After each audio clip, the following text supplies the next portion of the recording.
Okay, we're doing a review on this super cool water fountain. As you can see, we have it here in the stream, and it is so big on this setting. There are tons of different settings, but this seems to be the biggest one. And it's so big on this one that we're actually going into the sides here. So I actually feel like you could use this in a pretty decent sized pond as long as it's not super deep. I don't know if you have a way to float it a little bit maybe. We put it inside of a flower pot right there. Part of it's to hold it up and the other part is just to keep the pump cleaner so that it's not sitting in some of like this leaf debris and stuff and getting clogged up.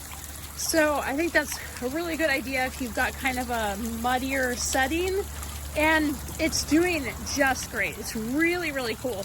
Assembly was fine. I noticed that there's like a helpline you can call if you have trouble.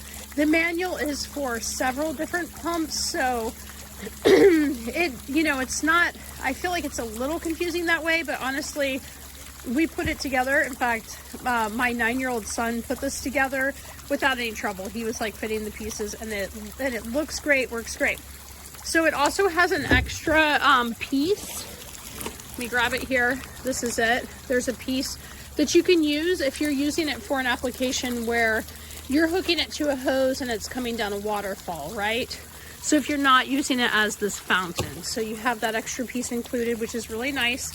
I'm gonna come over here. We're gonna show you a little bit about the pump and also how to change the nozzle. Do you want to go ahead and shut it off? But you can see it's like coming into the grass here, and we can adjust it. I just thought it was really fun to show it big like that. So I'm gonna pull it up here out of the water, and a couple of features that were kind of fun is this actually twists and turns, which I didn't really understand the purpose for that until I tried to get it straight, and I have it in a bucket with rocks and it's like kind of off center. Then you can just straighten it up so easily. I really love that feature. You've got the ability to turn the pump higher or lower here. You also have these little nozzles. See where my finger is? If they are going with the pipe, they're fully on. You can twist them to turn like, okay, so for instance, I want the most water going up this pipe for me. So I'm gonna have this nozzle going just completely straight with this pipe. This one here, I want turned off because I guess you can hook this to a hose too, or let some of the water out there. I want that one off, so I've turned that one off. If I want to turn it on, it's gonna go this way, okay? I kind of feel like this and this is a little redundant for me, but once again, you just have a lot of different options. This piece here was the most difficult to connect. You just got to get this pipe here. Here, hold this for a second and show that. Sorry for the dizziness. But this here, this unscrews, and you just got to get this pipe is a separate piece, but you just got to get it set in the right spot, and then, which seems to be about here, and then you screw this on. But that was probably the trickiest part of the whole process. And if you don't have that on right, then you've got some spacing there that's gonna have some water leakage. Hold on here. Sorry about that. Okay, so we're gonna show you how to change the nozzle out. Go ahead. Have my lovely assistant here. So you just unscrew that little top, and we've even found how much you screw them in or screw them out can change the water flow, which is really fun because once again, you really have endless options here. As far as the cord and the actual mechanism here, I'll have them show you here.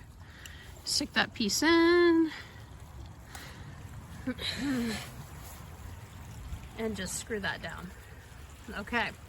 As far as the cord and the mechanism, I feel like this seems very high quality. This cord is nice and thick and covered well. I feel like it really seems like a product that is here to last. I can't speak for the longevity because we've only had it here running it today to show you, but we plan to use it a ton, and I'm hoping it'll last a long time. It looks like it's built to last. It really does. So we're gonna go ahead and show you a second little waterfall here. We'll stick that back in the water, get it nice and straight. Okay. All right, wanna flip it on? And we'll show you a second one here. We're just plugging it right in. Oh, yeah, get it. It's coming, I promise. All right, and there you have a different kind of waterfall, which is really fun. I just love like that you can change it, switch it up. There are 4 different nozzles, and then you also have just different adjustments, so you can make it just fit perfectly for whatever your application is. Hope you enjoy. This is the OYO Submersible Pond Pump.